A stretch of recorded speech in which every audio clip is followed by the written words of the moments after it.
오늘은 장애인 주택 특별 공급에 대한 이야기를 해볼까 합니다. 신청인께서는 단독 세대를 구성하고 있는 고령 장애인이신데 국가로부터 주택 특별 공급을 받고자 하는데 배점표에 장애인인 노부모 단독 세대는 신청자에 미포함된다라는 표시가 있다라는 걸로 배점 기준표를 수정해달라는 요청을 하셨습니다. 해당 관계기관에서는 노령의 장애인을 부양하는 가족에게 드리는 특별 공급이기 때문에 본인은 장애인일 경우 신청자에 포함되지 않는다라고 정하고 있고, 만약 이대로 장애인 신청자를 포함시킬 경우에는 청년주택 같은 정책과는 배치되는 형평성에 부합하지 않는 정책이 되기 때문에 고려할 수 없습니다 라는 답변을 보내온 사안이었습니다. 해당 사안 검토해 볼 때는 저희 관계기관의 서면 제출 내용들, 배점표, 관계 법령들 모두 살피게 되었는데요. 주택의 특별 공급에 대해서 여러분들이 같이 이해를 좀 해주시면 좋겠는데, 주택법 54조의 주택의 공급에 의하자면 장애인, 다자녀 가구 등의 정책적 배려가 필요한 계층 중에서 무주택 세대에 대한 지원을 위해서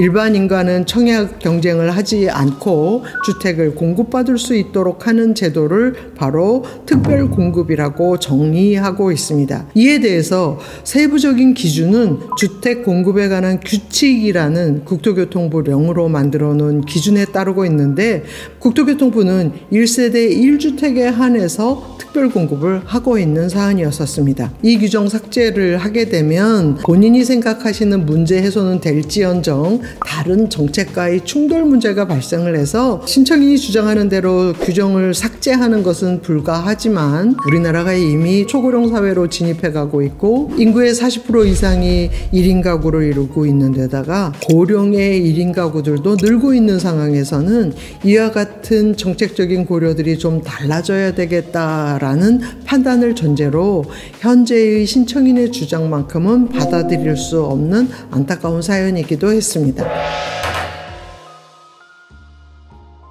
청년들 구직활동하는 것을 적극적으로 지원하기 위해서 청년 일자리 창출을 위한 조례, 보통 18세에서 39세까지 그리고 해당 지자체에 거주한 사람이면 어떤 종류의 회사라도 면접에 응시하기만 하면 면접수당을 지급해주고 있는 게 현황입니다. 면접 수당과 관련한 모집 공고에 따라서 수당 지급해 주십시오라고 청구를 했는데 해당 관계기관에서 관련 자료가 부족하다는 이유로 지급을 거절해서 민원을 제기한 사례가 있습니다. 관계기관에서는 신청인이 사실 첨부해 주셔야 될 서류들이 몇 가지가 있는데, 청년 면접 수당은 구직활동 지원 차원의 목적을 갖고 있기 때문에 회사에 면접을 했어야만 하는데, 신청인께서 주신 카톡 내용은 어느 날 언제 면접을 하자라는 표시는 되어 있어서 인가성은 인정이 되지만 실제 면접을 하고 오셨는지 확인할 길이 없어서 신청인께 되물었답니다. 회사에 혹시 면접하셨는지 여부를 확인하는 절차를 해도 되겠습니까? 동의해 주시겠습니까? 확인했더니 신청인께서 거부하셔서 면접 수당을 드릴 수 없었다라고 답변을 했습니다. 옴부즈만은 이렇게 되면 신청서, 관련 자료, 피신청인의 주장 내용 이런 것들을 모두 통합해서 살펴보게 되어 있습니다. 청년수당이 갖고 있는 본래의 목적서부터 신청인이 주장하는 내용의 정당성, 신청인이 억울함이 없는지 살피게 되는데요. 관련 자료를 보니 면접회사에 응시를 하는 건 반드시 필요한 건 사실로 보입니다. 구직활동을 지원하는데 부정수급이 발생하면 안 되는 거거든요.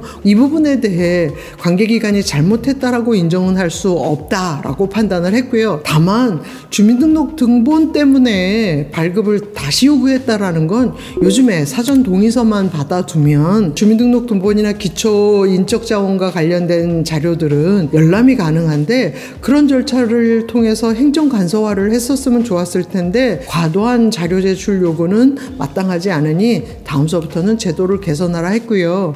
면접수당과 관련해서도 역시 면접회사의 동의를 정확하게 징구하는 것, 신청인에게 동의서를 받는 것뿐만이 아니라 대체서약서라는 걸 면접회사로부터 확인받을 수 있다라는 내용을 면접회사도 알 수 있도록 서식을 개선하도록 했습니다.